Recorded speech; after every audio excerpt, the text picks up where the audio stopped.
Welcome back to the Tomb, everyone. You already know who it is. It's Tomb Talks with the Pharaoh. And for today's episode, it's called Picket Streaming. And I have a very important guest with me today, and I'll have him go ahead and introduce himself. What's up, everybody? Mattburns here, New York State real estate agent covering Queens, Brooklyn, and Long Island. Happy to be here. Thanks for the invite, Ellie. Yes, thank you for agreeing to come onto the podcast because I know, especially with my generation right now, how old we are. Some of us are thinking about buying houses, so I feel like this is going to be definitely an informational conversation because some of us don't know what the fuck we're doing. It's difficult, man. I mean, we're in a very tricky market. But I'm happy to get into it and dive into some questions, let you know a little bit about myself and talk a bit about the market and some of the challenges that specifically millennials like us are facing. So yeah, I'm happy to be here. Thanks again. Yes, thank you. And yeah, so let's jump right into it. Let's. I normally start off with getting people's origin stories. So, how did you get into real estate? How did you realize that this is what I want to do? Yeah, fun story. I mean, I'm now a licensed agent for a little over 4 years and full time since January 2020. So it took me a while to get here. I'll be 35 in July. So, I had, I guess, Oh, a wait, hang on. Let me pause. July what? July 26th is my birthday. Oh shit! I'm July 27th. Oh shit, that's awesome, man. Leo's, dude, that's awesome. Leo gang, let's go. Yeah, and my sister's July 20th, but I think that makes her Cancer. I'm actually I not can't say sure. yeah. Yeah, So okay, cool. we don't Yeah, care about all this. good. I love her, but yeah. So, but yeah, so I started just after 30, and went to college. I'm a city kid, born and raised in Queens. I went to Brooklyn College. 2008, financial crisis hit, and the talk was just really doom and gloom.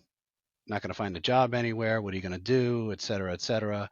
And I remember, from a young age, everyone saying you could be whatever you want, do whatever you want, and that is kind of like putting a kid in a candy store and just saying like, pick something. It's like, how do you know what you want to do? And so that was a challenging part for me, and from other people, around my age. I think that it's a challenging part, really finding yourself and what you want to do. And some people, have that idea right from the start, but I think a lot of others didn't. And I think that's why there's a joke, a liberal arts degree, didn't really pay off, right? We didn't know what we wanted. You got to try other things, right? Variety is the Hmm. spice of life. So leaving college, I got my degree in accounting. Never used it. Uh, I worked construction from when I was 18 years old straight through to my early 20s. Loved working with my hands. Loved seeing things come to fruition.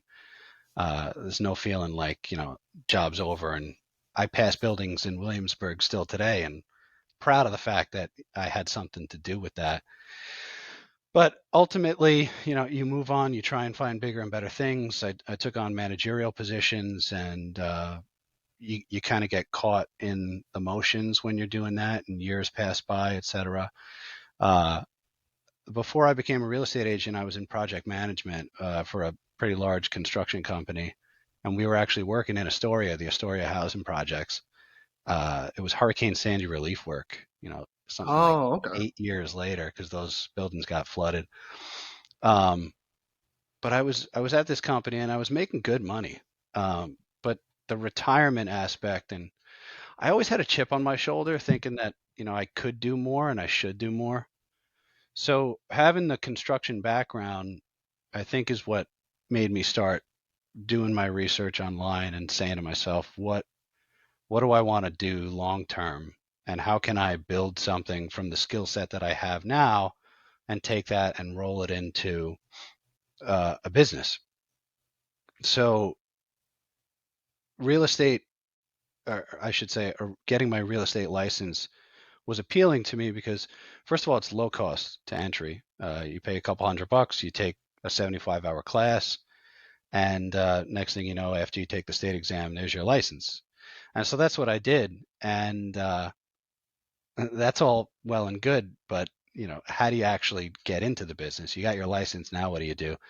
So I kind of sat on my license for a while, for I would say at least a half a year to 8, 9 months, before finally I got a push from a friend of mine who's an attorney, and he said, "Well, you got your license. Like, what are you doing with it?" And I said, "I don't know. I might want to do commercial real estate, because I was into deals and business, the numbers aspect. Remember, I had a degree in accounting, so I'm pretty good Yeah. with numbers as well." But the guy that I was introduced to was a top producer out on Long Island.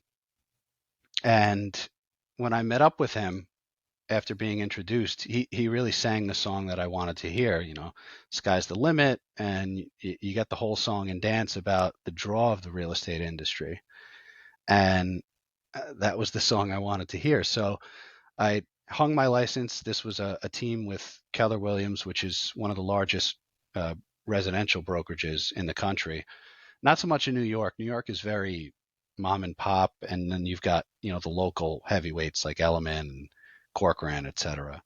But Hmm. Keller Williams is breaking in, and they had a reputation. I did my research, and it was really joining that team that pushed me to go with them. So I did, but I was still working construction, and at the time I was really hustling, and I was bartending on the weekends at a local Irish pub over here, my 9 to 5, or I should say 7 to 6, usually on the job site. And then any free time I had in between, I would go out and shadow uh, this team leader and watch what he was doing. And I really liked the interaction, the communication, uh, the emotions that go behind residential real estate. It was intriguing to me. And so I made up my mind January 2020 to go full time. So yeah, sometimes timing is everything, right? But Yeah. I quit my job and went full time in real estate, and I was doe eyed, loving life, super excited. And 2 months later, the world shut down, and no one could really do anything. So that was scary, and I had a pity party for myself for a couple months. April, drinking too much, just home. We couldn't do anything, and Yeah. I, I feel like I that was everyone during the pandemic. it was everyone, yeah. But it was funny too, though, because the construction company that I was working for was on a city job. They were essential workers, and so they were working straight through it, still collecting the paychecks and everything. And I was still in touch with a couple of the guys at the time, and you have that pity party for yourself. And you're just like, shit, man. And I was smart enough that I had socked away 6 months salary, because knowing the transactional nature of real estate, even, and the same goes today, even if I was to help someone get into contract for whether it's selling a house or buying a house, that process is usually 3 months long. So Hmm. you're not getting paid for another 3 months.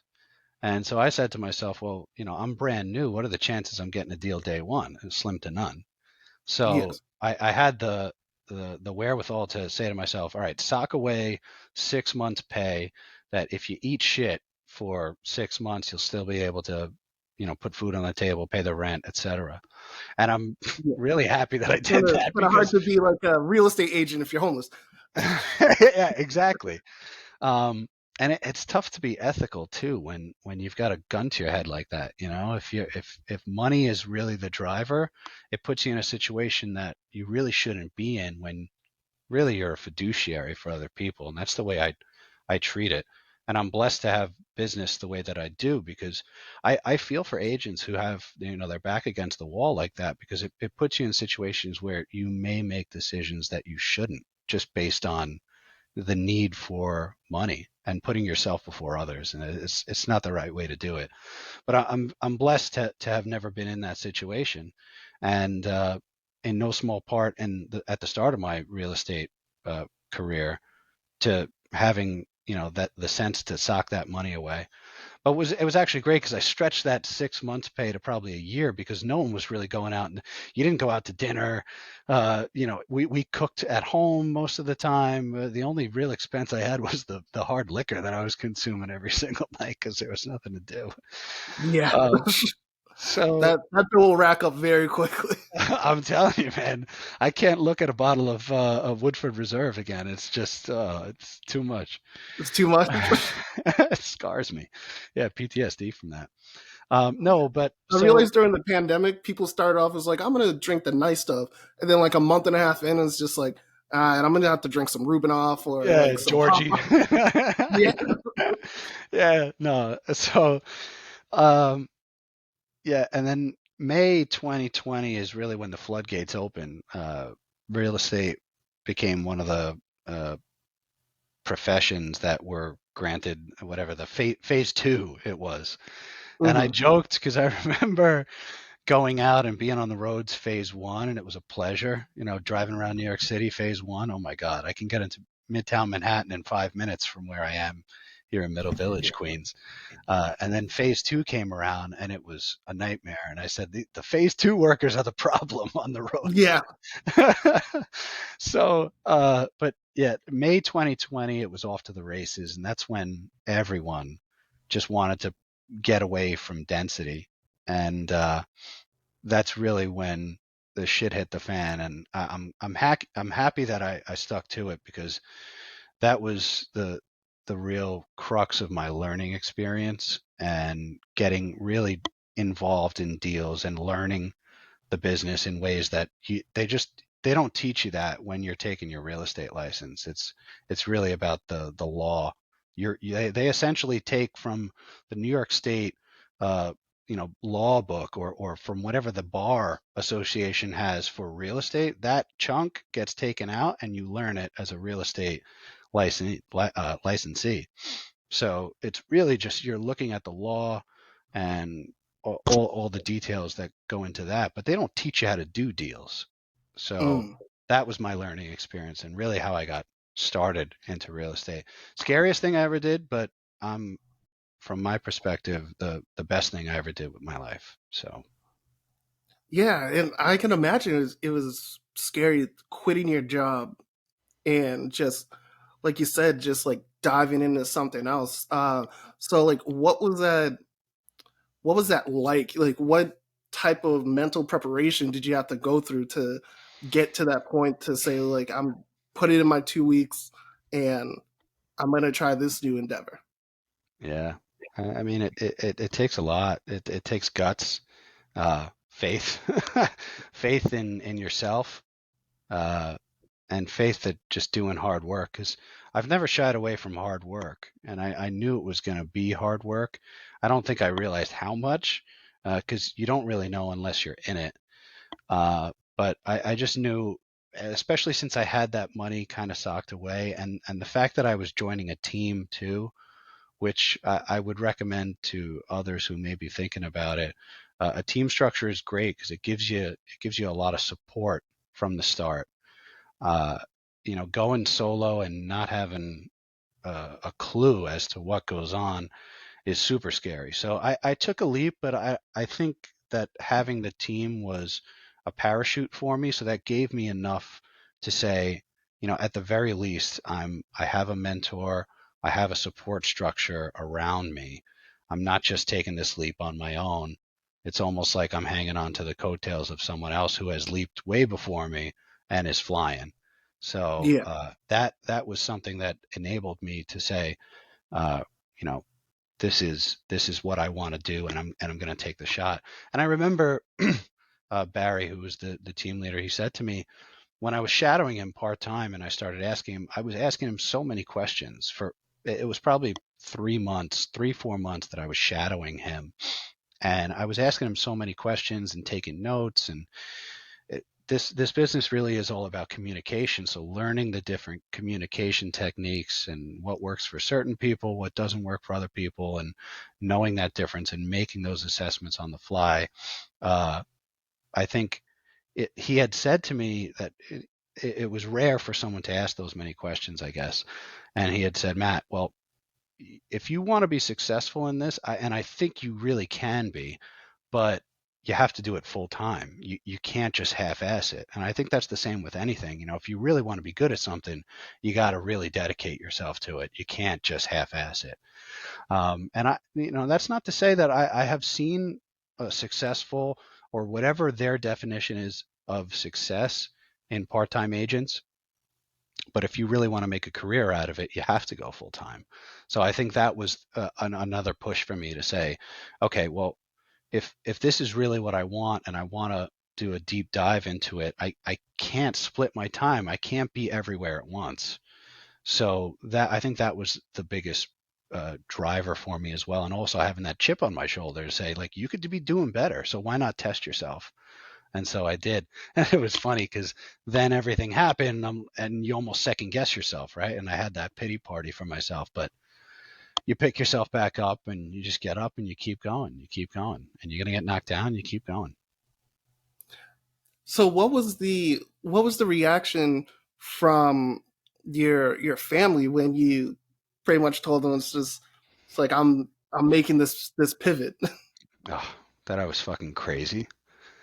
What are you doing? You're making good money, your health insurance. Like, why? Well, why are you doing this? And I'm the son of immigrants. My father was born in Ireland. My mother was born in Austria, and they were both city workers. They were both teachers, so safe jobs. And that was something that I had heard from when I was a kid. Just get a good job, a secure job, work your bones off, and retire and be happy. And I kind of got so disenchanted by that because it just felt like I could be doing more and I wasn't. So I had to break away from that mold, and I'm proud of myself for doing that. And thankfully, my now wife, my girlfriend at the time, but my now wife was so supportive of me. So that was super helpful, and I'm forever grateful for her for believing in me and pushing me to do that. But yeah, it's Yeah, it's crazy.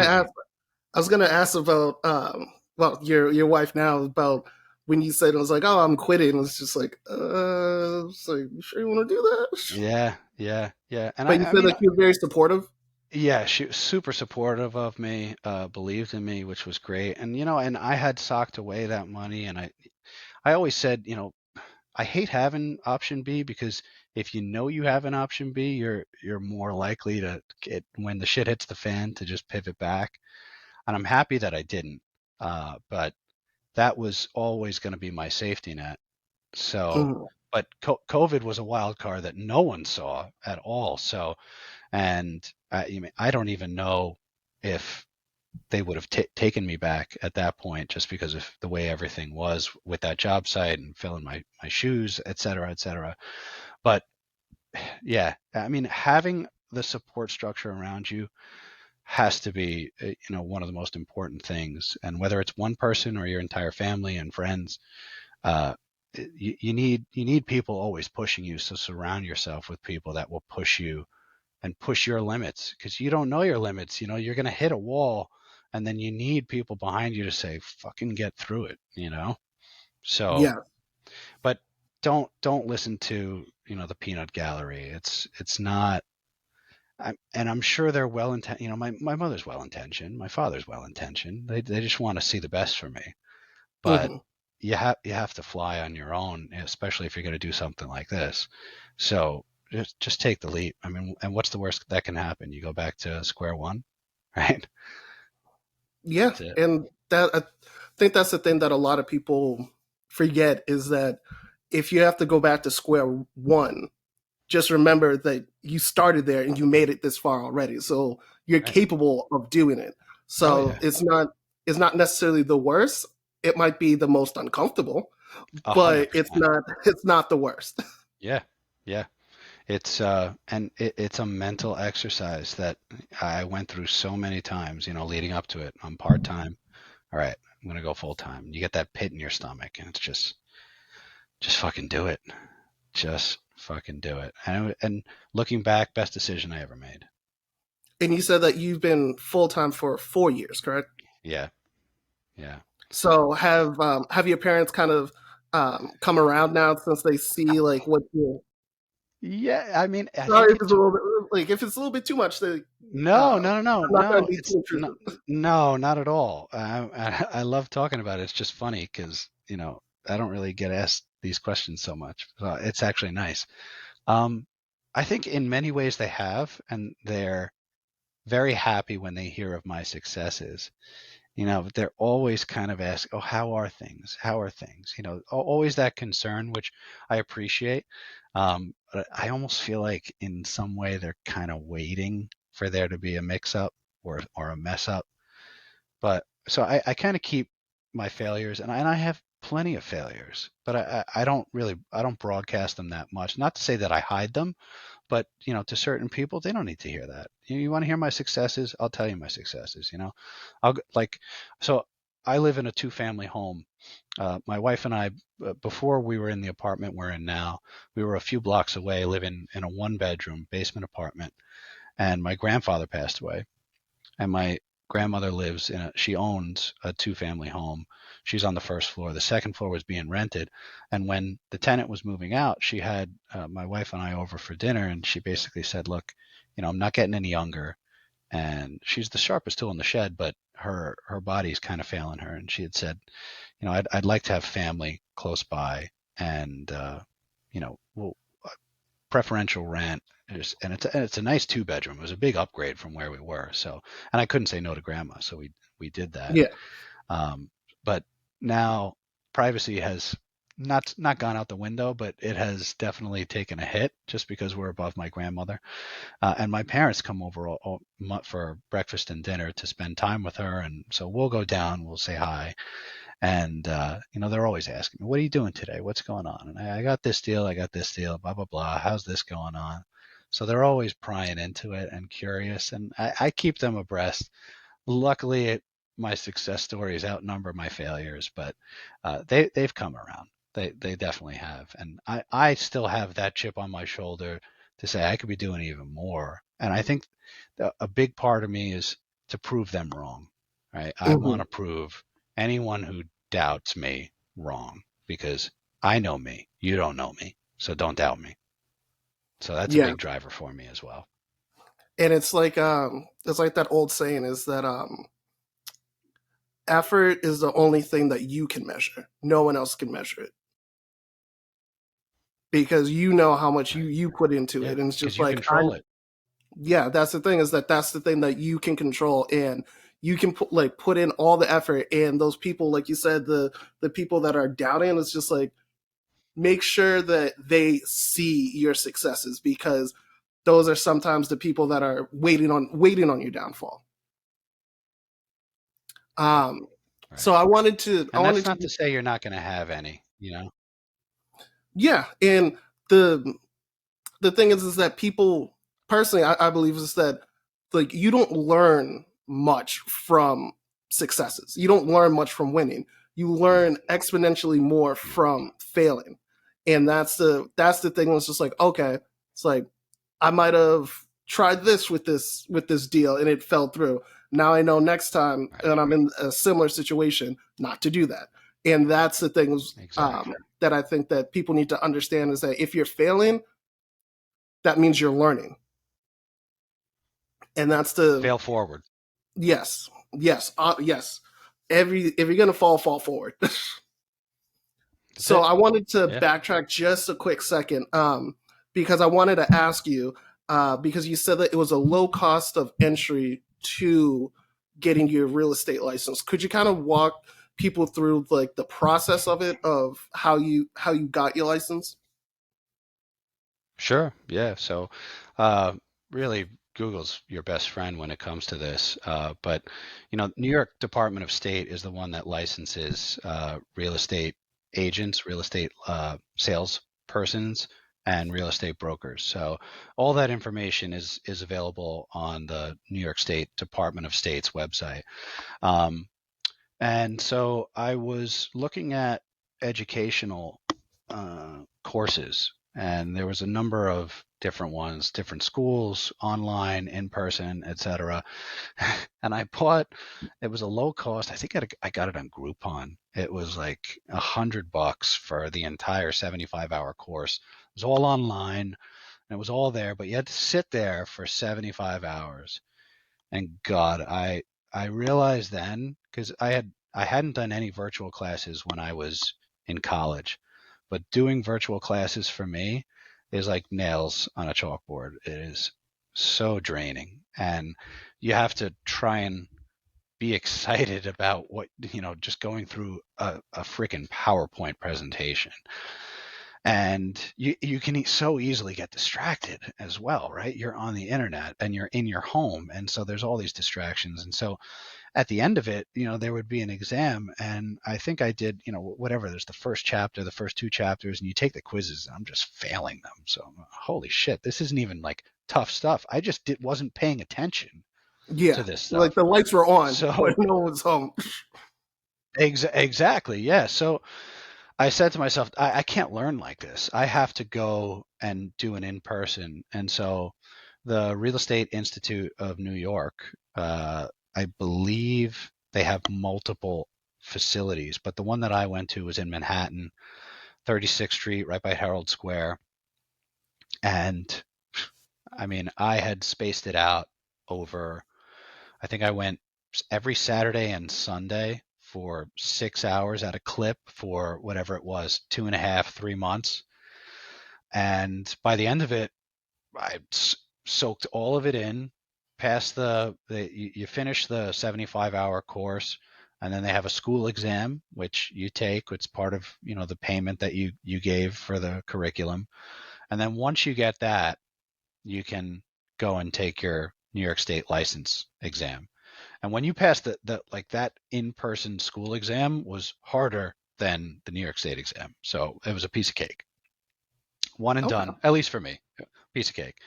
Not to say I've heard multiple people, just took them 2, 3 tries, whatever it is.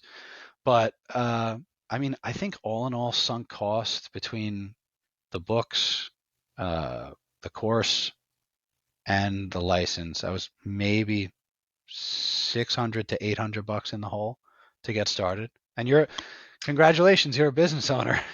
It's crazy. It is crazy. Go make $1 million. It's like, oh, okay, yeah. The fuck do I do now? And so that's why I sat and on my license for so long. I didn't really know what to do. and that's what I wanted to ask you is that I feel like with that, with someone getting their license and now I can go out and broker deals and do all of these things, is I feel like it's harder if you don't initially join like an established firm, because I feel like it's hard for people to even know who you are or for you to even be able to get those listings and get um, access to those listings. Right. I mean, look, I've been around enough agents to say that it's, and I don't want to say with 100% certainty because the brand behind you does matter to an extent. But I have never gotten a deal because of Keller Williams. The name, no one has ever said, I'm going to go with you because you're Keller Williams. And I would find it very doubtful that other people would say the same thing. Like, oh, I got a deal because I have Corcoran behind my name. They deal with you. You are the person they're dealing with, right? These are just like, that's your support team that's behind you. So it's nice to say if they have a nice package to say, here are things that we offer that Corcoran or Keller Williams or Compass offers you as opposed to these other companies. That's one thing. But the nitty gritty in the trenches with you is the agent.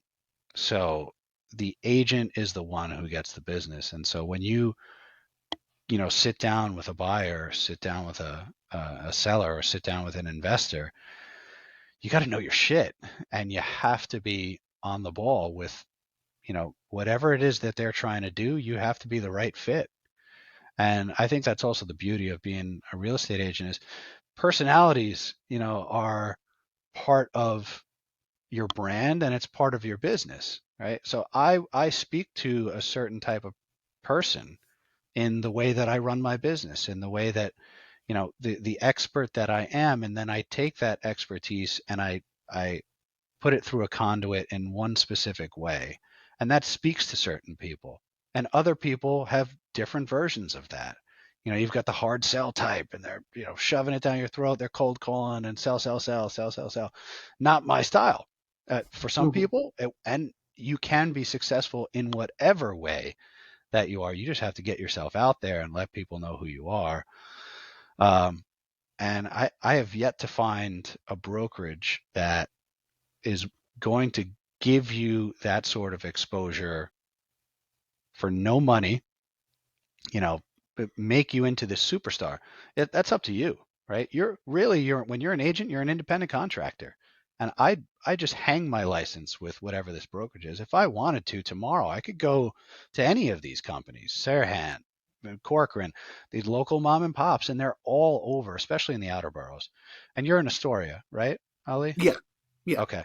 So yeah, I mean, they're all over. You'll see these little mom and pops, small uh, street frontage, uh, Garukas real estate. It's like, oh, okay, they do real estate, but it's who knows them and who do they know? It's a Mhm. relationship business. I think that's the same. That's Well, the beauty. I Go have a ahead. bone to pick with the mom and pop shops, but I'll tell you a little bit later in the episode about my experience with the. And I wasn't even trying to buy; I was trying to get an apartment and dealing with realtors.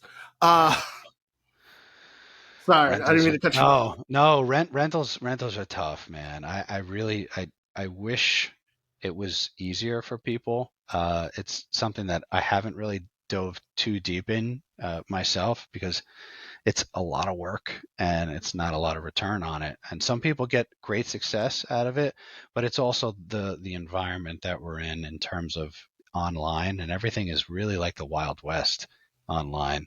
And it's unfortunate because the representation that should be there for both the tenant and the landlord, it just gets all muddled with the way the internet is, and how to advertise, etc. But we could talk about that later.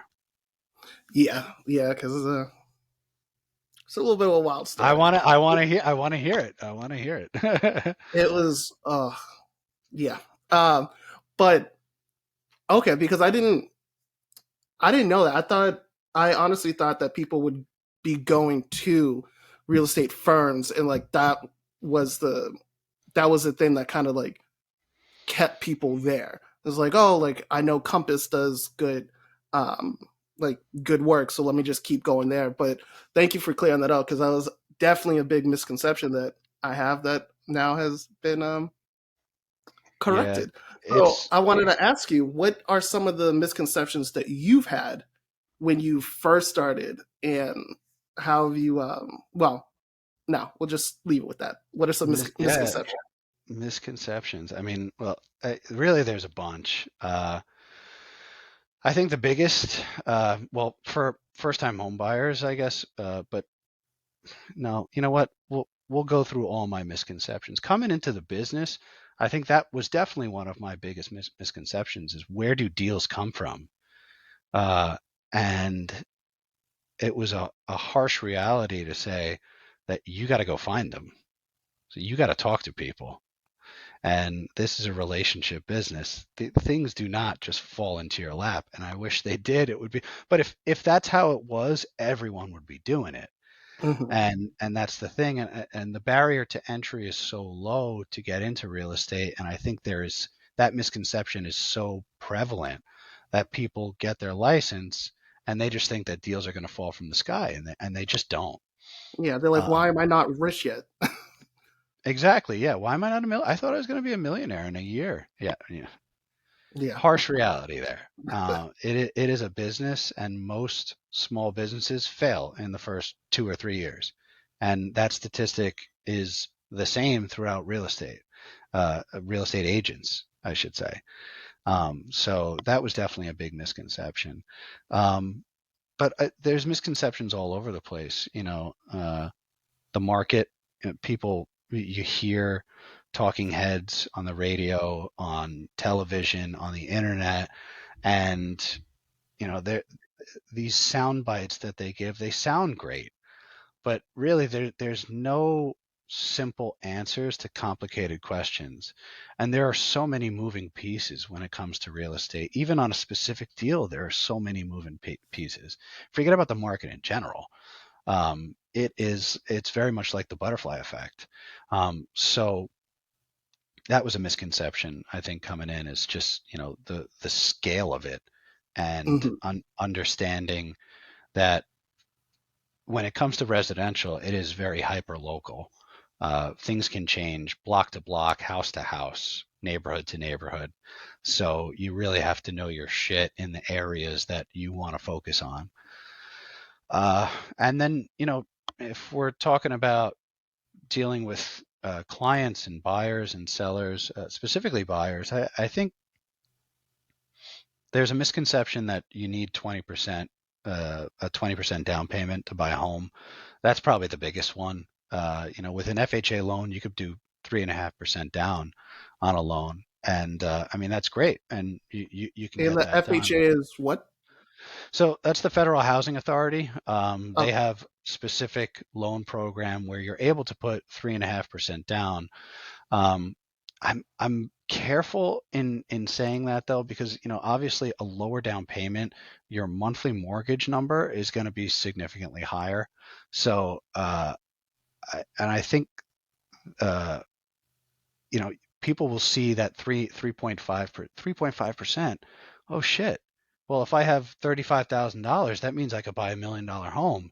And that's really it's just not the case. There are so many other factors that go into it. So, you definitely have to speak to a reputable lender. There's a team that goes into getting a real estate transaction done. And really, the core three are your real estate agent, who's your expert on the homes in the area and how to get deals done and negotiating, et cetera. You've got your lender, who's your numbers guy. That's your finance guy. You need to have a great lender to talk with you, the ins and outs, and run the numbers, crunch the numbers over and over again. And then there's the attorney. Because the attorney is the one, he comes in usually on the back end, but they're the one that really can bring the plane in for a safe landing, because there's a lot of legality that goes into these things. I mean, there's a ton of paperwork. First time home buyer, if anyone's listening here and they have closed on a home, they will remember they probably had a cramp in their hand for all the freaking paperwork they had to sign. It's a lot, and it's intimidating. So those are really the core three. So, make sure you set yourself up with a great team to get you there. It takes a village. It's not, there you can have star players, but it does take a team to get you to a successful win. And I think that was another misconception, is just understanding everything that goes into the home buying process. I had no freaking clue. And then you do your first deal and you're like, holy shit, this is freaking complicated. And it's part of the reason why I think I'll always have a job, because there's so many personalities, there's so many nuances, and every deal is different. It's all a case by case basis. No two deals are the same. And I do love that about it too, because it's so dynamic. Thank you. And with it's funny that when you bring up for the first time home buyers that how much paperwork, because I have a friend who she is working on buying a house right now, and she's probably going to love this episode because she's kind of pulling her hair out about all the different things she needs to do. Like one of the things is that like first of all just getting the foundation inspected, getting mold inspection come in, making sure that like the roof isn't going to cave in a year and a half. It was like all of these things before even like a price can be determined, Right. because all of that, well, from what she told me, all of that comes off like if they have to fix the roof, you can ask for a lower price. Sure, sure. Yeah, everything's negotiable, which is it's great. I mean, you have to kind of play it case by case, right? I mean, we're still in a seller's market now, so that puts them more in a driver's seat because it gives them more options.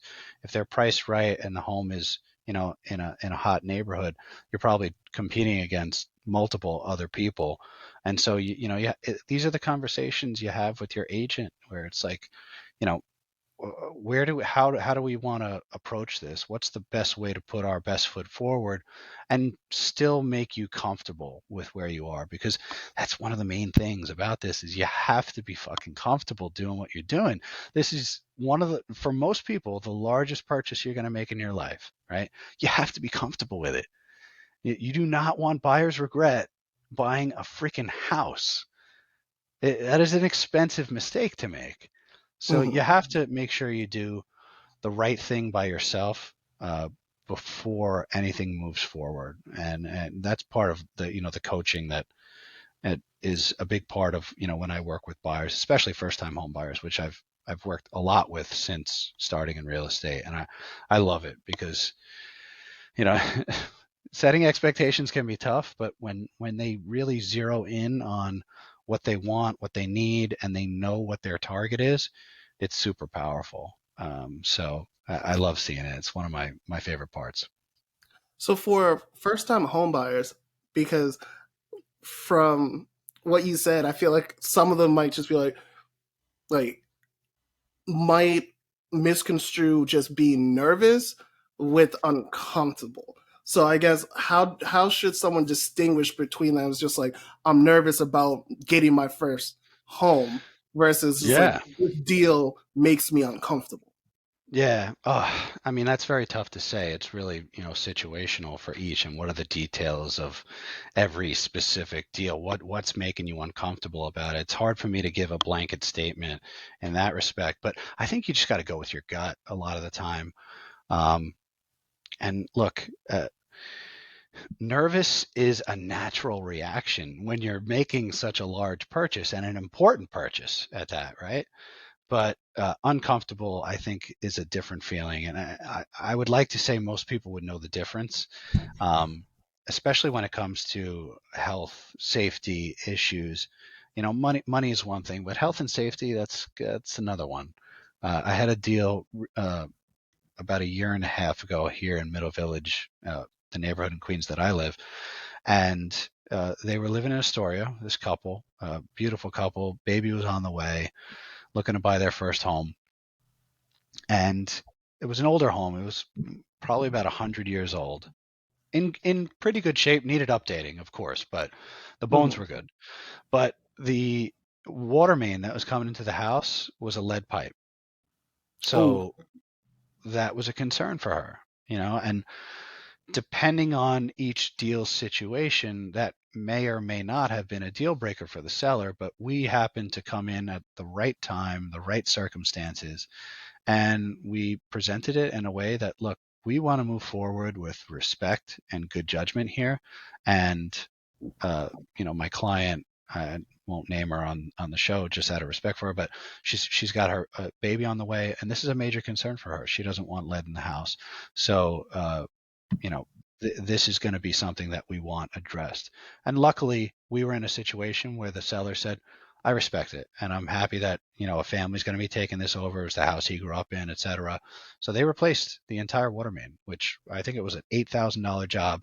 Had to rip up the concrete in the front, go out to the water main, replace the pipe with, normal copper pipe. And we got it done. But that was just one of those things that, you know, it made her uncomfortable. It's not just nervous. It's like this makes me uncomfortable, and this is too big of an item for us to say we'll take care of it. We want them to take care of it, and if they do so, we're moving forward with respect and good judgment, and we did. So yeah, I mean, like going back to what I said originally, it is very much a case by case basis, but trust your gut. but that's a no, because that's definitely a great example because that pretty much illustrates it. Is that that's uncomfortability because that is a potential threat in the future. And Right. moving forward, you want some type of assurance of that, whether it be, like you said, replacing the pipe or having someone inspect the pipe or inspect the water, saying that like there's no detectable lead in We this. actually did. We actually did that. We did lead tests Mhm. because that was the initial thing for me was to say, all right, well, let's see if there are traces of lead in the water.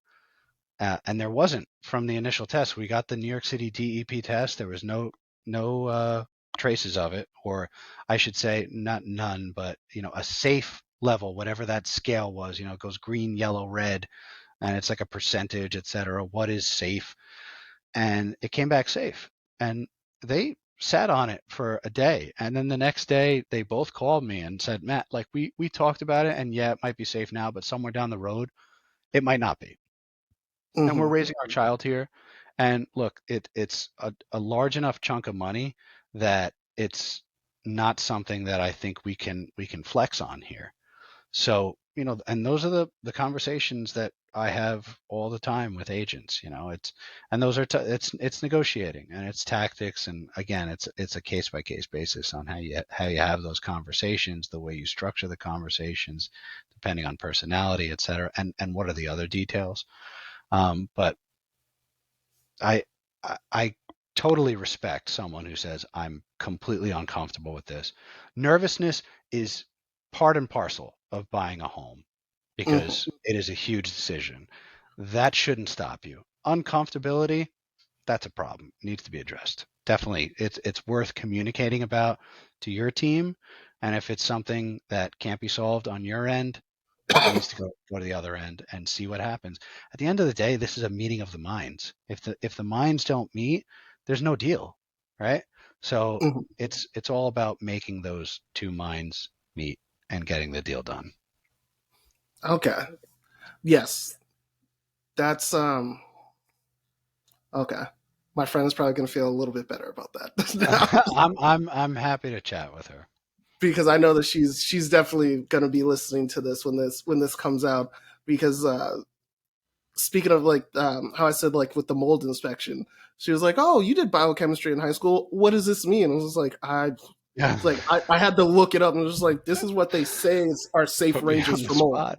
Yeah, Yeah, like you're going back a couple of years now. It's like I can't really help you with that one. It's like, but here's what the internet says. yeah, Um, yeah. no, but it's definitely like it's talking to her and seeing her go through those types of things is like those understanding like kind of those types of things of like this is what someone can be nervous about when they're buying a home, and it's something that um, I never would have even thought of. And like you said, that's a good thing about having an agent there that is not there just to sell you a home. Sorry, not there to sell you a house, but to get you into a home. Yeah, yeah, absolutely. I mean, and I said at the beginning, like you have to be a fiduciary. That's the way I approach this. Is it's your interests, right? I am not a part of this. Yes, I get paid if we have a success, meaning you close, but a success for you is not the same as a success. A success for you is a success for me, right? Mm-hmm. They are not different in any way, shape, or form. If something makes you upset, it makes me upset because I am here to represent you. And anything that you want to do, I'm here to support you. My job is to be a coach. It's not to take the shot for you. You are the one who takes the shot.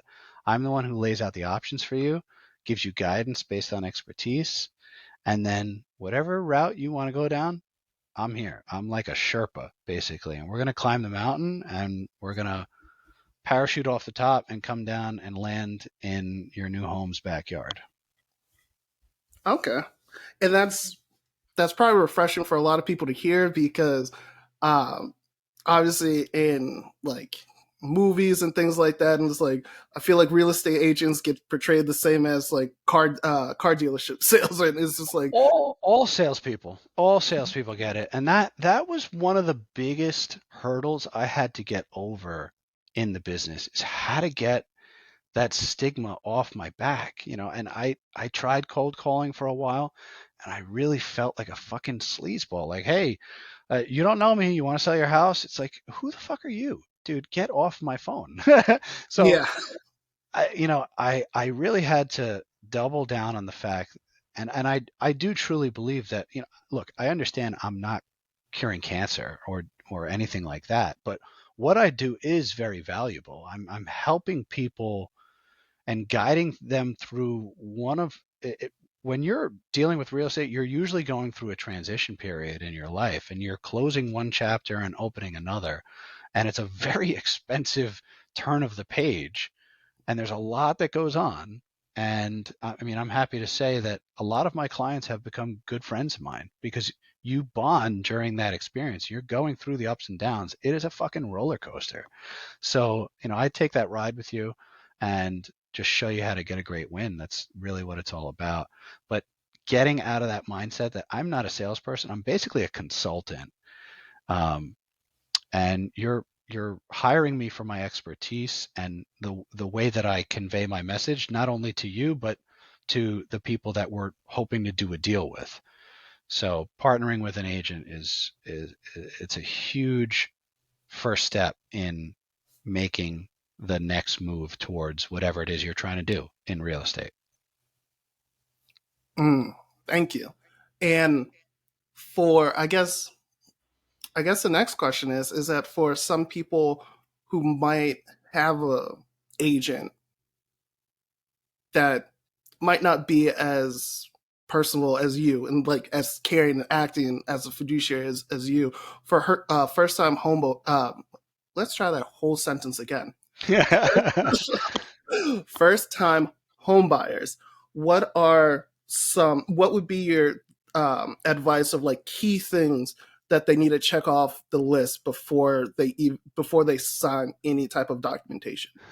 I mean, really, communication is key, but you should have a number of questions going into the process already, right? If this is your first time doing it, all of this stuff is new, right? So what is the battle plan that you have to put in place, and who's the general that you want to hire to take you there and plant your flag in your new home?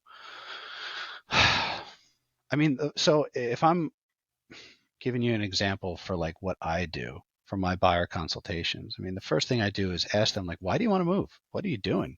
What's new in your life? What is your motivation? And the reason I'm saying this is because these are the things that as a first time home buyer, like you should be asking yourself. It's not, what do we want? It's why do we want it? First is the why, because then that will lead you to the what. Why Hmm. why do we need more space? We're having a kid. I need a home office. It's whatever it is. You figure out your Parents might be why. moving in, like Well, things like that. figure out your why, and that will get you to your what. And then the next thing is you got to know your budget. That's the first conversation I have with people after I figure out, you have the pleasantries, you introduce each other, you chit chat for a little bit. Why do you want to move? Okay, great. Do you know your budget inside and out? Because if you don't, we're not starting on the right foot. And most people know their monthly budget pretty well. And so that's really the key is, okay, here's what's coming in a month and here's what's going out a month.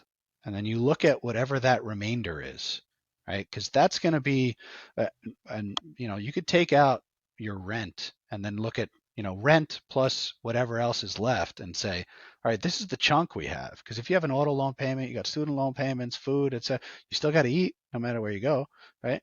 But what is that number that's going to be towards your mortgage? And then I usually say, and I have a great list of preferred lending options, vendors and I always give multiple options. That was my thing when I was in construction. I always get three quotes, at least three quotes, right? So talk to at least three people. There's three different personalities, three different ways they can, help you in different ways. So feel them out. Communication is key, but money talks, the product matters. So you have to feel them out and get a sense and ask them questions that you're curious about on the lending side. I'm not a lender. I don't pretend to be one. I mean, I know the basics and I'll kind of talk you a little to anyone a little bit about that, but conversations for lenders should be had with lenders. Hmm. And so when you have that conversation with them, they're going to get all these documents from you.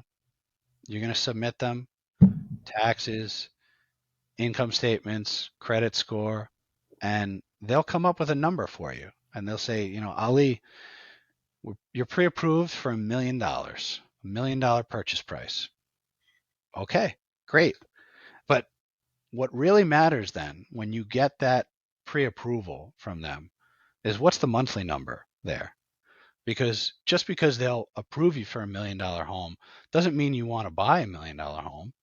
Because most people don't want to be eating PB&Js and ramen noodles just to live in the house of their dreams. You want to go out to eat. You want You to go want to on enjoy the vacation. house. You don't want to be house poor, right? Mhm. It just doesn't make sense, right? So when you know what your monthly budget is, that we're going to spend 3 grand, we're going to spend four, whatever the number is. This is where we're comfortable spending this. Then you say to that lender, Mr. or Mrs. Loan Officer, thank you so much for their pre-approval. Really appreciate it. We're looking to spend this monthly. Now reverse engineer that and turn that into a purchase price. And now that's your sweet spot. That's where you're going to go shopping because that's where Mm. you have the most flexibility.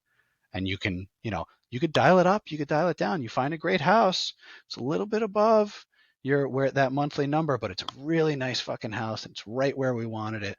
Okay, you want to stretch a little bit, you could dial it up a little bit. And you know what that limit is, right? Because you're in your sweet spot. That's the Yeah, way to that's do it. that's ramen one night a week. Yeah, yeah, exactly, exactly. And shit, I would take ramen one night a week to live in the house of my dreams. I would do that. But yeah, I mean, and that's the most pivotal part of the buyer consultation conversation that I have with them. And then obviously I go into like, all right, so what have you been looking at? Send me what you're looking at. I mean, at the end of the day, it doesn't really matter because most people will window shop. I do it too. I go on Zillow. I look at, oh man, look at that house. That's great. But the numbers don't lie, and that's where reality kind of sets in, and it can be tough to come to terms with reality. But at the end of the day, even if your what you want doesn't match up with your reality for what your budget is, you can always implement a plan on how to get there. That's the second part. It's like, okay, if you can get there, I'll show you how to get there and we'll take it. If not, I'm not going anywhere. I'm here long term, short term. I'm happy to talk with you guys and be like, all right, well, can we put a plan in place for you guys? And you have to, it's not me at this point. It's you, Mr. or Mrs. Buyer, to have the discipline to get yourself to a point where whether it's more of a down payment, so your monthly number goes down or whatever it is, or maybe you need to look in a different area. I'm here to show you if there's another plan and you want to get there, whatever that goal is, here's how you get there. And Mm. that's really the buyer consultation in a nutshell. So, and look, have that conversation with multiple people. I'm not afraid of competition because my personality speaks to a certain type of person, right? My work speaks for myself. You have to be an expert. That's par for the course. Like you have to be an expert, and I think it'll show really soon or really early on if someone's not an expert. And that's dangerous. Like you want to deal with experts. There's enough of them out there that are experts but not good communicators. You need a good communicator as well, right? And your personality's got to gel. You're going to be working with them closely, so just It's like feel a people. it's like a teacher who's good at research but can't teach a class. Yeah, and it's like, yeah, they're all in what they do. They may be good in certain ways, but like you want to work with someone who's an expert, a good communicator, and you get along with. So find that person, whether it's me, whether it's someone else. I'm sure you can find someone, but interview multiple. No one is going to hold a gun to your head and say, okay, I just had a buyer consultation. You sign here or else. It's like, no, you know what? Give me a minute. We got to talk about it and, interview other people. There's no harm in it. Same thing with lenders, same thing with attorneys, same thing with homes. I had one where a buyer, the first freaking home we walked into, she walked in, she's like, I love it. I want it. And guess what? We actually got it for her. But most people, excuse me, most people, you need to see them. You need to be in it. You need to see it, feel it, touch it, sometimes fucking smell it, Yeah, unfortunately. But it's one of those things like, yeah, just go through a couple. You don't know until you're there and you're actually doing it. It's one of these things that like you got to be in it. So, yeah, I guess I forget what the original question was, but Shit. That's okay. So did I. Well, we learned something. No, but it was something that well, two things that you said. One is that with the pre-approval, I think most times people will look at that and say, I've been awarded this much, so I have to spend this much. No, God no. God no. Well, No. not that I have to, but I can spend this much. So, oh, I Right. might as well, if I have $1 million, I might as well get a $750,000 home. It's like, but like you said, knowing your budget, you can only afford maybe a $300,000. They'll give you the money. They'll be glad to give you the money, but it's about, like you said, knowing what you can do and Yeah. creating a plan that it's like, okay, maybe I can't like down the line I might be able to get that 750,000, but for right now we'll do a 300,000, save up money so that once we sell the house we have, like you said, a larger down payment. There are so many options, and but again, I hate doing blanket statements because it nothing is a blanket statement. It's all case by case. Everyone is an individual. Everyone is different. Everyone has different goals. Everyone's got different salaries. Everyone's got different budgets. So it is so case by case. But yes, I mean, the biggest superpower a buyer has is knowing their budget. And that's fucking, it's crazy because that has nothing to do with me. Yeah, It has nothing to do with the lender. It has nothing to do with the seller. It has nothing to do with anyone but you, which I think is kind of cool, but it is pretty crazy. Yeah. yeah, and like you said, it's the biggest power because like I can decide what house I get into. Like all these other entities might have influence on what like house I'm shown or things like that. I'm just like, but ultimately I'm I'm the main factor in it. Yeah, and you're pulling the trigger at the end of the day. So, again, you got to be comfortable doing what you're doing. So, and look, and I've had these conversations, and they're tough because I understand people want, you want better things, you want nicer things, you want to, expand, grow your family, whatever your reason is. But reality can be tough. But it's a matter of having the discipline then to put a plan in place to get you there. Why Mm-hmm. do you want what you want? Figure out the why, and then that will give you the discipline. If it's a strong enough why, it will give you the discipline to put a plan in place to get you there. Or you pivot and you change your plan. I've seen people do it. We want to buy a house in Queens. Okay, we start looking at homes in Queens. What they want, it doesn't match with what's available in their budget. So they pivoted and they moved to New Jersey. That that's your choice. And what's great, especially with COVID now, COVID turned everything on its head. Um, people are moving away from density. Not to say that the New York City market or the borough market is crashing, because it's absolutely not. But that availability for so many more people to work remotely has given the opportunity to live in places that prior to COVID just wasn't possible. And you can move to places if you have the luxury of having a work from home job. Go find a place that's cheap. Why not? I mean, you have to like it, right? And you got to do your research there. It's been part of the beauty with working with Keller Williams is that it's because it's the nation's largest brokerage. I have connections pretty much all across the nation, let alone there's other countries that have Keller Williams brokerages. So I have an easy, connection. I just recently, a good friend of mine, he was up here last week and we met for a drink. I helped him buy a place down in Nashville, Tennessee. Oh, dope. He was a pharmaceutical student. His father sold his practice after COVID, and he took a little 6-month vacation, went down to Nashville, decided he was going to get licensed as a pharmacist down there. He actually took a pay cut, but because they don't do state taxes, he nets 10 grand more than he did here in New York, which is fucking. crazy Yeah, and yeah. New and York cool. taxes be fucking people over. Yeah. But I was able to connect him down in Nashville, and it was fucking awesome. I actually want to go. He's got a 2 bedroom condo down there. He's a bachelor, and he's been begging me to come down. I want to go down. Oh, that's gonna be a fun time. I can't wait. Yeah. So No, but like you said, it sometimes reality is hard because when it sets in. So my question is to you is that um what are some of like the most unrealistic requests you've heard as a real estate agent? no, it's not really. It's not requests. I think it's just the expectations that people have coming in. Oh, we're going to do 3.5%, and we want to buy $1 million home. Did you talk to a lender yet? Because you know, just because you have 35 grand in the bank does not mean you're pre-approved for $1 million home.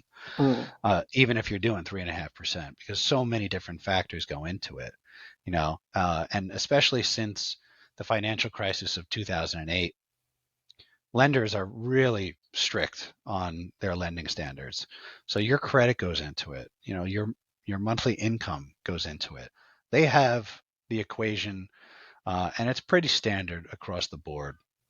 You're not going to go to say Wells Fargo or a mortgage broker and get a huge difference in a spread because they're all tightly regulated on what they're able to do. So I think that's really what it's not crazy requests. It's more just not having the right expectation. If you haven't spoken to a lender yet, you really don't know.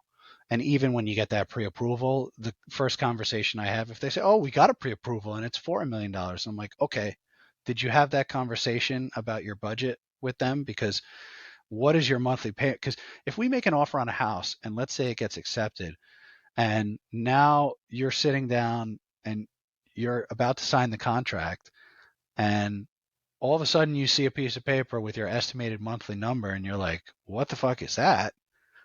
I don't want to do that. Well, guess what? You just wasted time and energy, and you got your hopes up expecting something. That's something I really try and do is set expectations for people because that disappointment is crushing. It's fucking crushing. So if you get ahead of it and you set the right expectations for yourself or how I do for my clients, you get the right expectations from the start and you're going to save yourself heartache down the road. A little bit of pain now is going to save you a ton of pain down the road if you go down that path.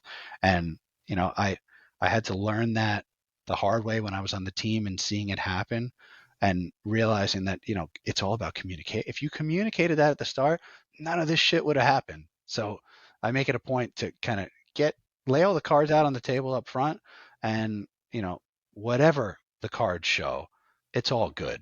Whether they're good for you right now, depending on what you want to do, or bad, it's all going to be okay. I mean, we'll make a plan either way, whether to move forward or we need to kick the can, set a plan in place, and think a little more long term. So that's really what it is. I haven't gotten really crazy, requests. Well, something that you said, crushing disappointment. Let's talk about millennials and buying houses because it seems like a lot of the prevailing sentiment with millennials is that we're never going to own a house. What are your thoughts on that? Okay, I just got to say, like, I hear you, loud and clear. I'm one of them. I'm a millennial, and I'm still renting. New York City, I see what's going on in the boroughs, the greater metro area. Having gone through and still going through the societal pressures of seeing other people on Instagram, and they're hitting these life milestones on social media. uh, you could drive yourself crazy trying to keep up with the Joneses, right? Hmm. It's really not healthy, and it can put you in a bad place. I know it has for me in the past. I've gotten over it since, but honestly, we're playing a fundamentally different game than our parents were. Even a generation before us. And I don't say that to have a pity party for our generation. I think if anything, it really just forces us to have more discipline in putting together a plan to get wherever it is that we want to go. And it also forces us to get creative on what our options are. And like I had said, COVID strapped a rocket on that work from home movement for a lot of people. I think it's really opened the door to more possibilities for people to move to much more affordable areas. It's just a matter of finding out what works for you, figuring out how to get there, and really that's just a big part of my job. Uh, Again, it's a case by case basis because everyone's situation is different. It depends on what you want and what your needs are. And you got to think, especially when you're buying a home, co-op condo or home, how long do you plan on living in this place? Um, because that's going to determine things as well, right? If your outlook is only 5 years, it depends on what you're trying to do. Hmm. 5 years may not be enough to turn it around and leapfrog to the next. That we have lost since this past COVID boom in real estate.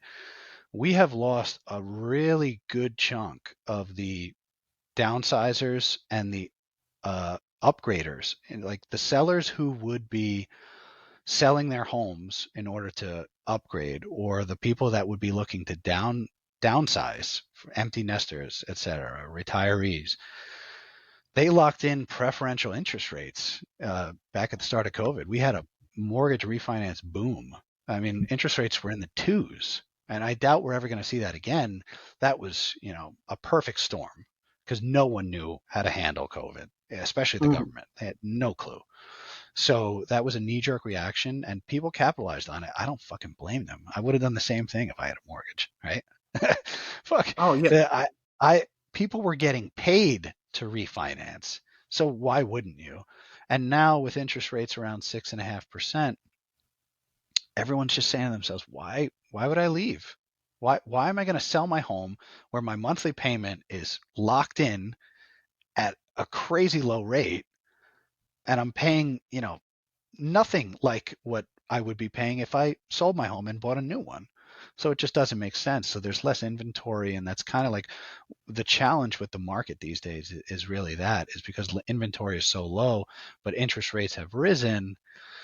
First time home buyers are really in a fucking tough situation, man. And I feel for them. And that's why it takes good guidance to set a plan. And look, if it's not here and I understand the draw of it, I would want to live close, especially like where we are. And I'm not sure if your listeners are elsewhere across the nation or the world, but Oh, I a got big people draw. everywhere. That's why I love to hear it. I love to hear it. No, mostly Um, they're mostly in New York, Boston, and Georgia. Uh, oh, awesome. Yeah. But look, at the end of the day, people want to live close by family, close by friends. So that's a big draw. But, there's enough pressure now that you're seeing people say, holy shit, it's fucking $800,000 for a starter home in Queens and it needs fucking work when I can work remotely and move to Indianapolis and buy two homes for that price. hmm. Yeah, but what do you want?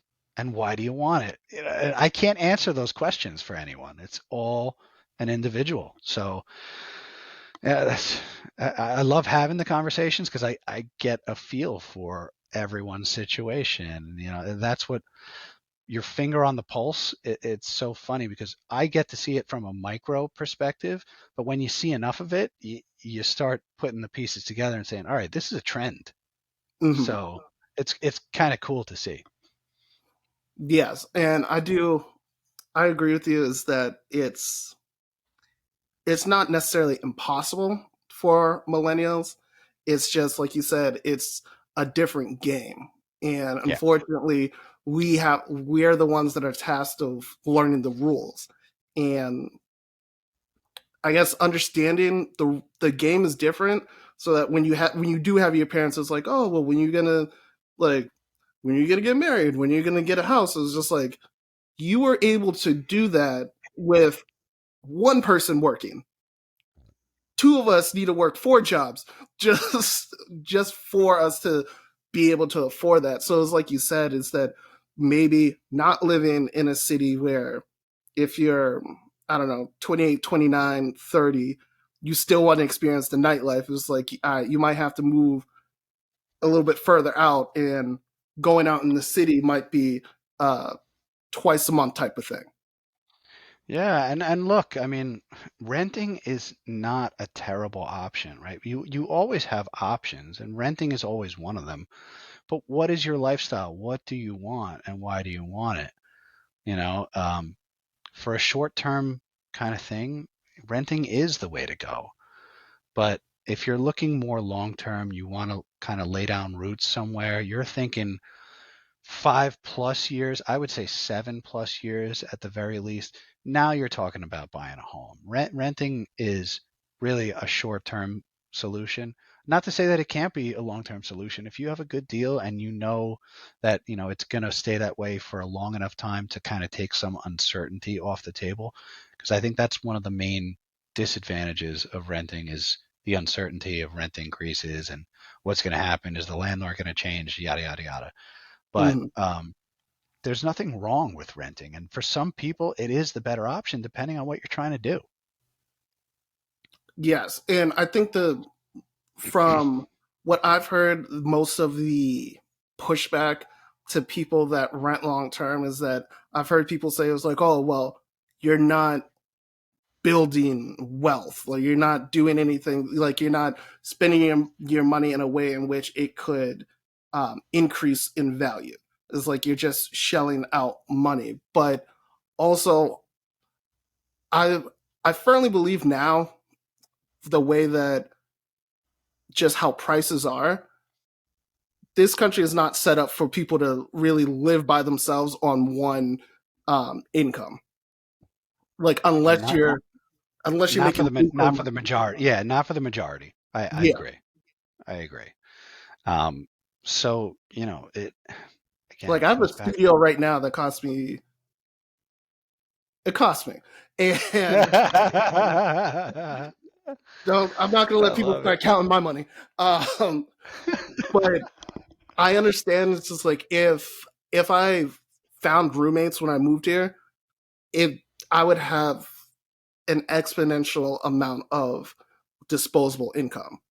But I didn't want. I was fortunate that I was able to budget and have other jobs that I don't have to live with other people. But I understand it's like with some of my friends, it's like, no, I have to have a roommate Yeah, for me to yeah. live close to my job, and it's still like a 40-45 minute commute.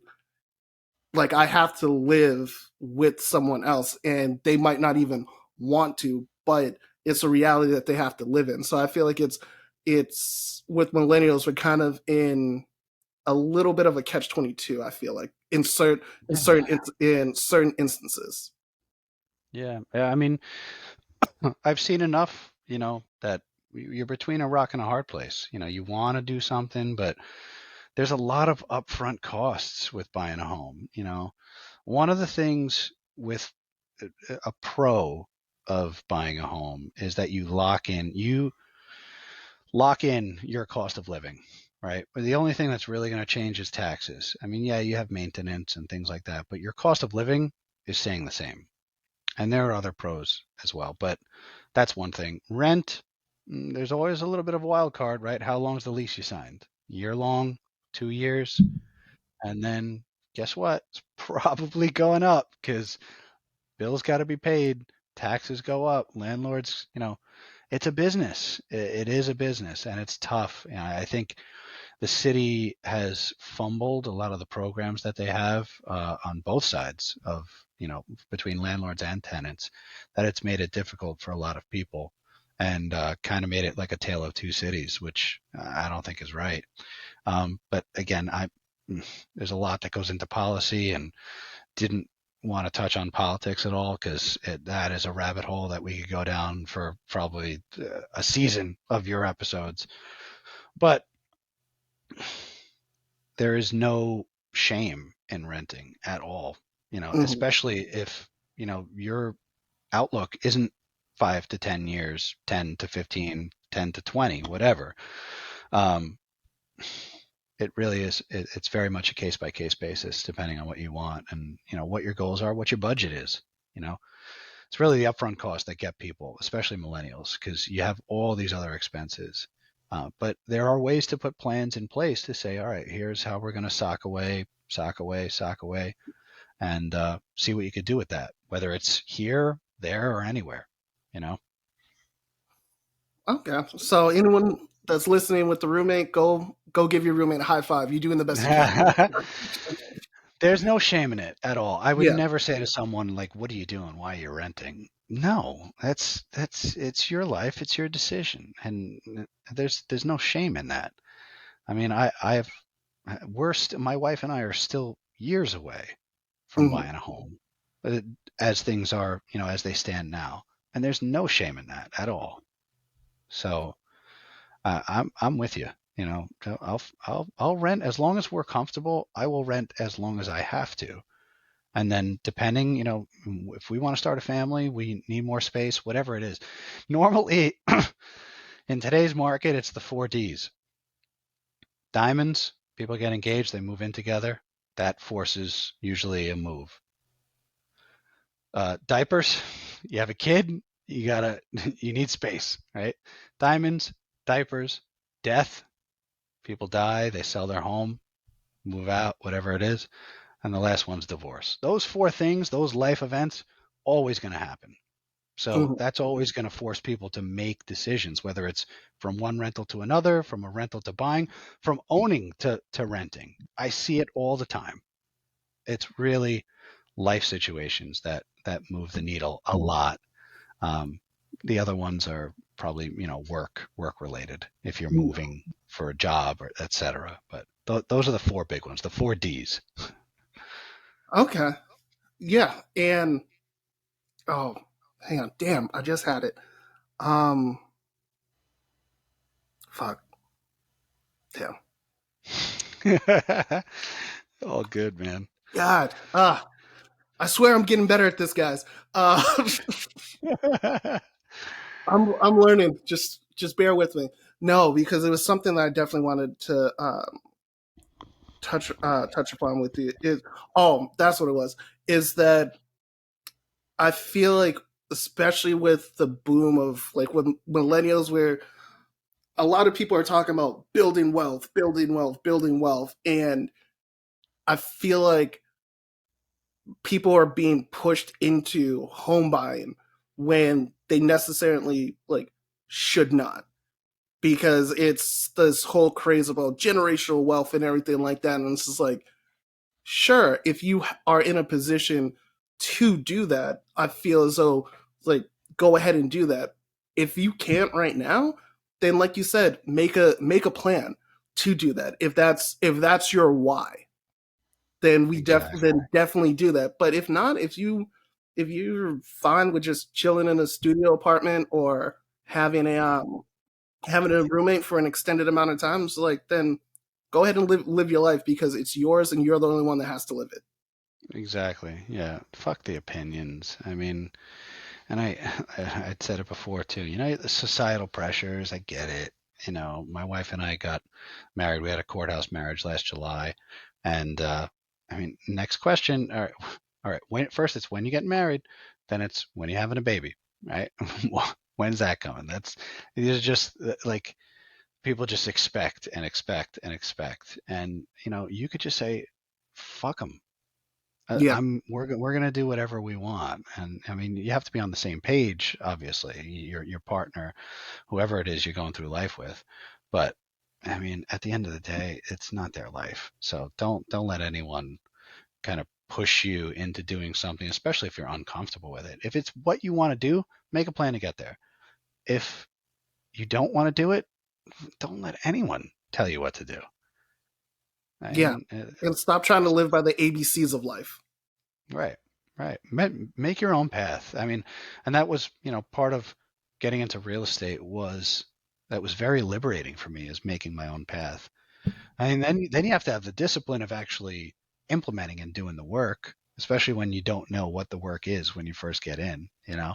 So there's a learning curve, but if you're willing to do the work, it's make your own path. It's so refreshing when you do so, and I would recommend it to anyone. And I'll never tell anyone what to do. It's your life. Do whatever the fuck you want. No, I definitely agree with you on that. I kind of want to pivot because you said you don't want to talk about policy, so we won't talk about policy.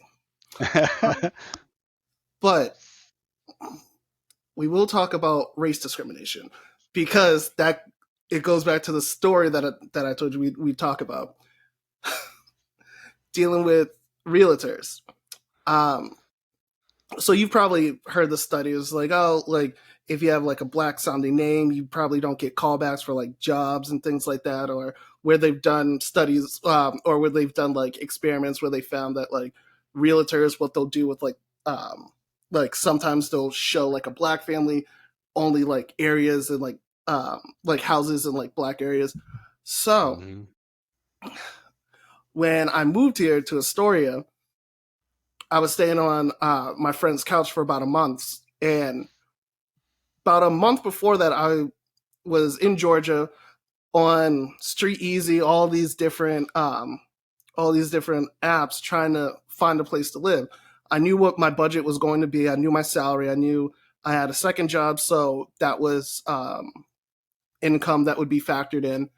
Right. And it started to get to the point where I was sending out about 15 to 20 requests for a tour and would not hear anything back. My friend, who has a very traditional white name, hmm I would send him something and I'd just be like, oh, like this is something I like. I already like requested a tour. And at that point I was living in New York. So we started doing our own little experiment is that I would send one, wait about 15 minutes. If the person didn't get back to me, then he would send a request. And within 5 minutes, for about I want to say about 80 to 85% of them, they got back to him within 5 to 10 minutes. And mind you, this wasn't even they weren't even checking my credit score. It was nothing where it's like they could be like, "Oh, you didn't pre-qualify." It was just Ashanti Ali Davis. Nah, let's just not do that. And with some of the tours that we went to, he booked the tours and then I would show up. And of course, the look on their face was like, "You're James DiMaggio." And it's just like, yeah. So like, let's go ahead with that. It was like at that point, I knew you probably like you're not gonna rent it to me, but I had time. I had time that day, and I would just like fuck around with people because I'm pretty sure, and you can correct me if I'm wrong, especially in New York, like the housing department or the housing authority there will like go out and try to see if realtors or agents are discriminating. Testers. Yeah. Yeah. They're out there for sure. And they have to be out there.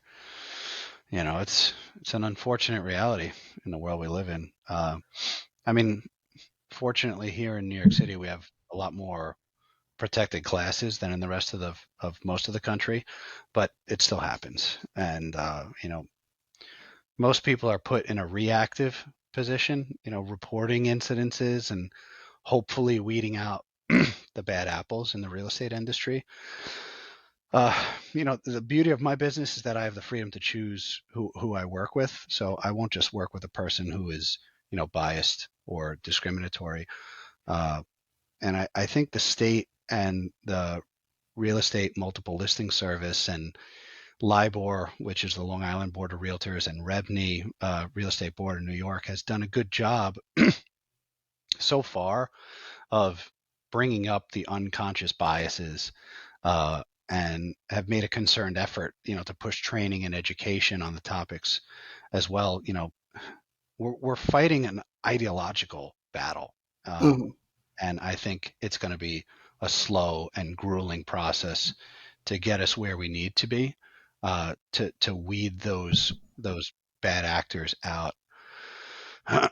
It really is such a shame, but unfortunate. So for for individuals that might have experienced, well, they perceive that they have experienced discrimination, because I hate to say perceived discrimination, because sometimes it's just the person was swamped that day and just didn't get back to you. Um, that's why my friend and I, we ran multiple trials Yeah. to make sure that it Uh, wasn't just us.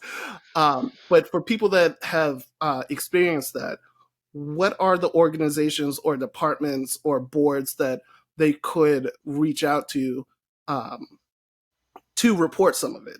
And yeah. is there a place where they can report it? Oh yeah, sure. So, the best way to report an incident is by going to the Department of State. They are the ones who control the licensing for these real estate agents, and they can fine and revoke licenses.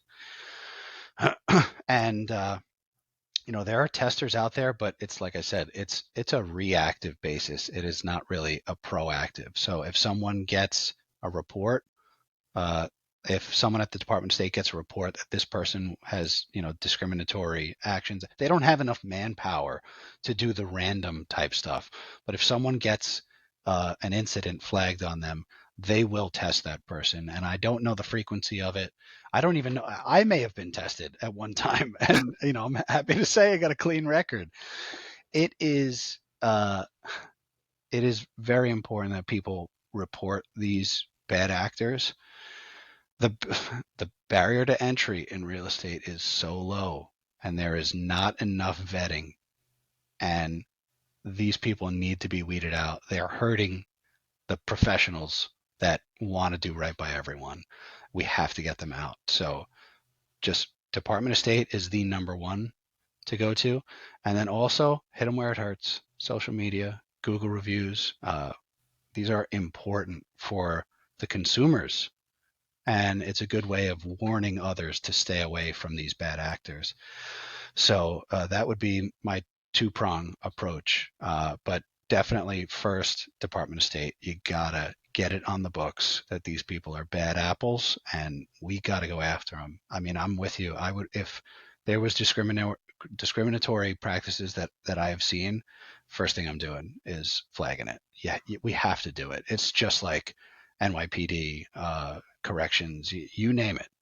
These people have to get a file started so that this can be done the right way and have them removed, because they are hurting the image of others who want to do the right thing by everyone. Gotcha, gotcha. And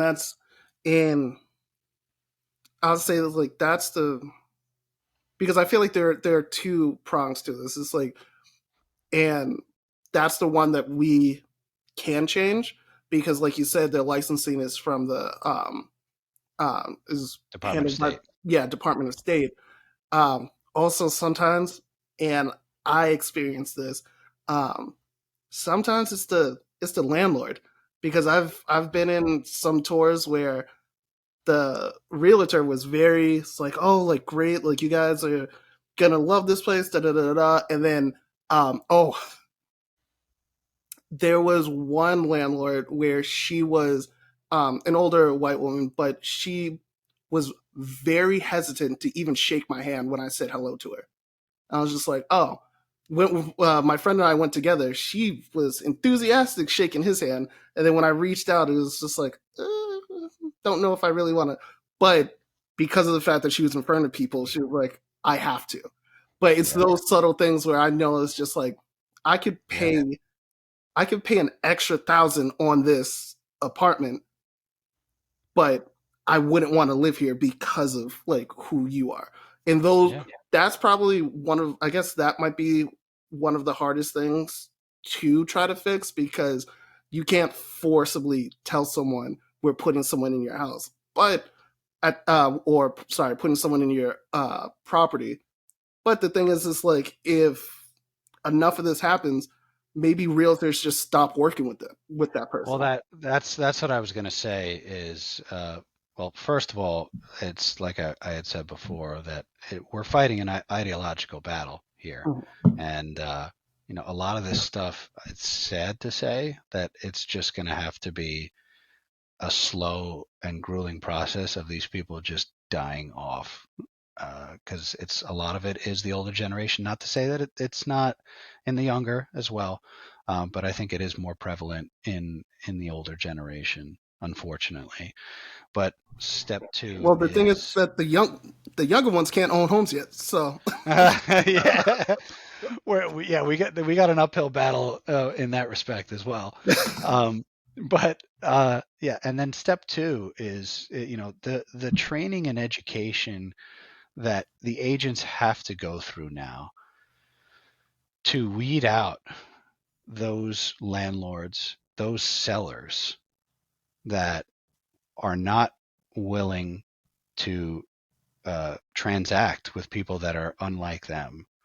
That it's so unethical that the first thing that when I'm sitting down with a seller, there's two forms that get signed. One is a New York State disclosure form uh, talking about the different types of agency and how I can represent you. It's not a contract. It's just something that you tick a box that I would be representing you as a buyer's agent. Here are my responsibilities as a buyer's agent.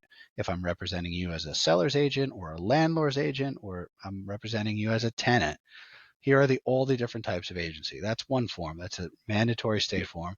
The second one is the fair housing disclosure. mhm. And that is a conversation that you have to have with sellers and landlords. If you're not willing, if you don't want to rent to purple people, I can't work for you. I cannot. And so I will not be put in that situation and I will not represent you. And I think I had mentioned at the beginning of the podcast that, you know, I am very fortunate to have worked and through all my hard work and the support that I've gotten through clients and my sphere of influence, et cetera, to be in a position where I never had to jeopardize my integrity at all. And I can understand, not that I can understand it, but I feel for people who may be in a financial situation who are willing to stoop down to another level just to try and make a buck like that. And I think that the more we hammer at home with these people that first of all it's illegal, and second of all, what are you doing? Like what kind of a society do you want us living in? And to weed out those people and the buck stops with them. If they don't have representation and they want to do that on their own on the wild west of the internet, fucking go and do it, because you're not getting the professional representation from a professional who just wants to see people get wins for themselves, no matter what their race, color, creed is. So yeah, I fucking hate it, and I really hope that more people step up and do the right thing, and that's not only from the agent's perspective, but from the consumer's perspective. That these reports have to be filed. I know it could be tedious and take some time, but fucking do it because you're just helping our industry. Yes. And once we get off the air, I'll let you know what companies it was, because it wasn't independent people. It was companies. Big names, And yeah. I don't feel like getting sued for it. No, no, no, I don't think you would, but Yeah. regardless, I mean, it's like I said, I the don't like the to take bro chances. the brokerage is a brand. It is the agents that are the foot soldiers on the ground, and they're all over the place, from the pinnacle of professionals to the lowest of the low, because there is no it's so easy to become an agent, and there are so many that are out there, and everyone knows someone, right? You know someone who's in real estate, whether it's me or five other people. Everyone really knows somebody. Hmm. So it just shows you that how can there be it's funny that 3% of agents do 97% of the business. It's crazy, but those are like the Wait. Hey, say that again. 3%, the top agents get 97% of the business because the Fuck. others do one deal, two deals, three deals. I mean, you've got guys doing hundreds of deals, hundreds, but you're at a different level of your business. You're another level of professional at that point. And That's hopefully what I'm going to get to. But I never want to lose that sense of uh, personability because that's what I love about the business. So it's going to be a fine like tightrope to walk to get there, but that's my goal. Hey, yeah, I believe you're gonna make that. Well, Thank sorry, you. no, I know you're gonna make that. Thanks, man. So let's end on a little bit of a lighter note. So for you, what has been the most um,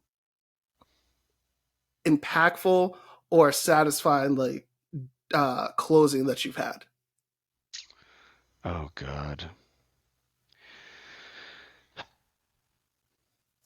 my most recent. Well, no, I wouldn't say that. I mean, it was probably so. I told you we got married. We had a courthouse wedding in July last year. But we had planned on doing a an actual ceremony out in Long Island for October of this year. And one of my groomsmen, buddy of mine, Andrew, him and his wife had their first kid in a co-op here in Queens, and they were planning on having their second. And then once she got pregnant, the clock started ticking. So Yeah. it was the game plan we put together was sell. No, first we bought a new home for them, and then I had to sell their co-op. And him being a groomsman, I really just that was my paramount focus. And I was a busy guy during this time last year as well, but I devoted so much of my time and energy to make sure everything kind of worked out for him. And then seeing him buy the new home, and it needed work. It's one of those things. He's a millennial like us. You know, can't the budget isn't sky high. You got a fixer upper, a granny special, and you do the sweat equity that you need. But getting him the win to buy that house below the appraised value, which was awesome. That means he basically bought it for less than a bank thinks it's worth. So he's got instant equity in it, and Hmm. then him being able to turn that into money that he could use towards the house, and then selling the house for a record price. Sorry, the co-op for a record price right afterwards. That just made it all feel good. And we went out afterwards and we had, drink, just congratulated each other. And, that, Well, that drinks are feeling of, on him, of course. yeah, He yeah, has damn equity right. now. But that was a great success, to be able to do that for a close friend of mine. Haven't worked yet for a family member, but that's going to be interesting when we get there. But when you're able to get the people you love great wins and share in their success, it's a beautiful thing, and that's why so many of my clients become friends to me too, because I probably get more attached than I should. So I have a ton of stories like that, and I love all of them, but that one stuck out the most just because we have the wedding coming up and we're going through all the motions. And every time I was actually at his daughter who was born right after they closed on the house. I was at her christening this past Sunday, so it kind of sticks out of my mind as a great win. So that one was really fulfilling for me. That's fantastic. And throughout this entire episode, one of the things that you kept saying was for homeowners, sorry, to for home buyers to understand their why. So I guess let me ask you, what's your why for doing that? God, I want to build. I want to build a life that's worth living, and I want to share it with my family and friends.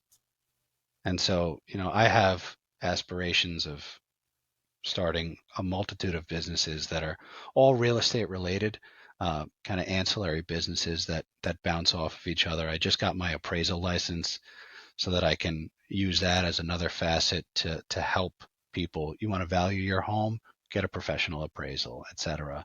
And that's step two in creating this group of businesses that are all going to be geared towards getting people success in real estate.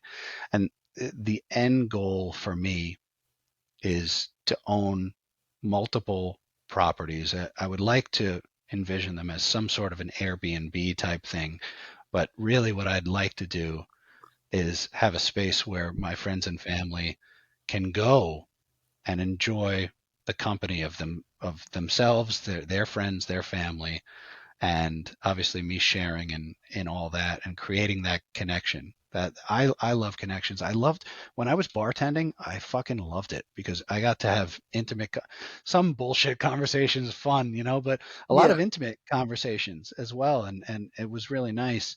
And I made a lot of great connections that I'm still close with these people. And so that sort of connection and sharing in the good times and the bad together in a space where people can get together and have a good time or just share each other's company is what I eventually want to do. I don't see myself as a grunt on the ground, you know, 20 years from now.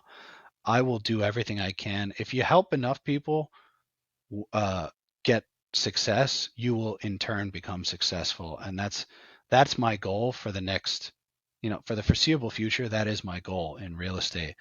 But once I have enough that I can start putting those pieces to the puzzle together and create a network of residences or spaces where I can create that sort of a community for my family and my friends, that's my why. I want those connections and to be able to easily say to someone, let's go here and share in whatever it is. So that's my whys. It's the connection, family and friends. No, that's dope. That's dope. Thanks, And man. yeah, I mean, I don't really know how to end on that one, but I'll end with the tradition that I always ask a guest that I come on is what would be your advice to those that are looking to get into your field? Get ready for the roller coaster. It is ups and downs, um, and get ready to do hard work because it is not easy. Do not believe selling sunset. Don't believe selling it like certain whatever. What's the agent, the New York one? It's like selling New York or whatever it is. The Bravo TVs. It's all bullshit. That is bullshit. They're giving you little snips of the dramatic pieces. A lot of times there isn't even that much drama. I'm not saying that there can't be, but just know that you're going to be doing hard work. You are a business owner. Treat it like a business and always treat other people as you would want to be treated. A golden rule: live it throughout life and especially in your business as well. And you do that, and business will naturally flow to you. Uh, you're going to have to do marketing. I'm pretty big on social media. I like to get myself out there. You have to let people know who you are. But yeah, how you act is more important than what you portray on social media. So just make sure everything aligns up with your goals and your ethics, and don't be afraid to fail. Fail forward. We were saying that earlier. And if any of your listeners are interested in exploring options, I have these conversations all the time with people that ask me, and I'm happy to talk about it as well. So if I can, I'll plug my cell phone and my Instagram tag, or if you want to share it on whatever the description of the podcast, I'm happy to give it to you guys. You can reach out to me anytime. I'm an open book, and I'm happy to do so. Yes, that was going to be the closing thing. Is that uh, I don't know if you want that many people with your cell phone number, but what's your Instagram and how can people get in touch with you? And do you have anything coming up, like any open houses or anything like that, or like Yeah, so people that I are mean, I have a couple of listings currently. One in Jackson Heights, one bedroom. I have an Astoria condo, one bedroom.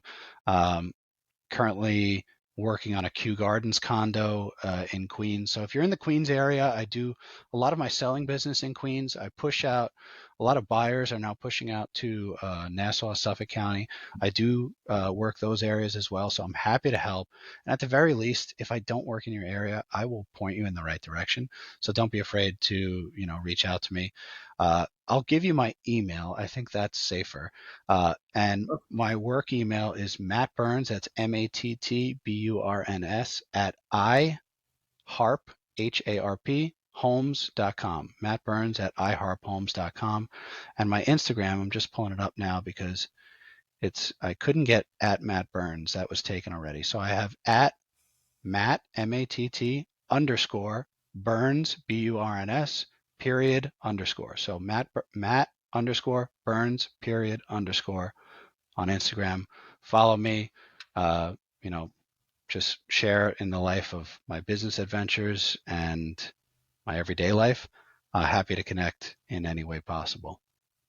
Thank you. And for those listening, this episode is going to be posted May 2nd, 2023. So if you listen to that long after then, the listings might already be gone, but still reach out. Yeah, no Definitely. promises. Yes, yes. As you can tell, he is someone that you definitely want to work with. So they're going to be flying off the market. So I want to say thank you again for coming on and just sharing your wealth of knowledge and kind of probably putting some home buyers at ease. Dude, my pleasure. It was really awesome connecting. We'll have to meet up in person, grab a drink, and maybe do this again. Who knows?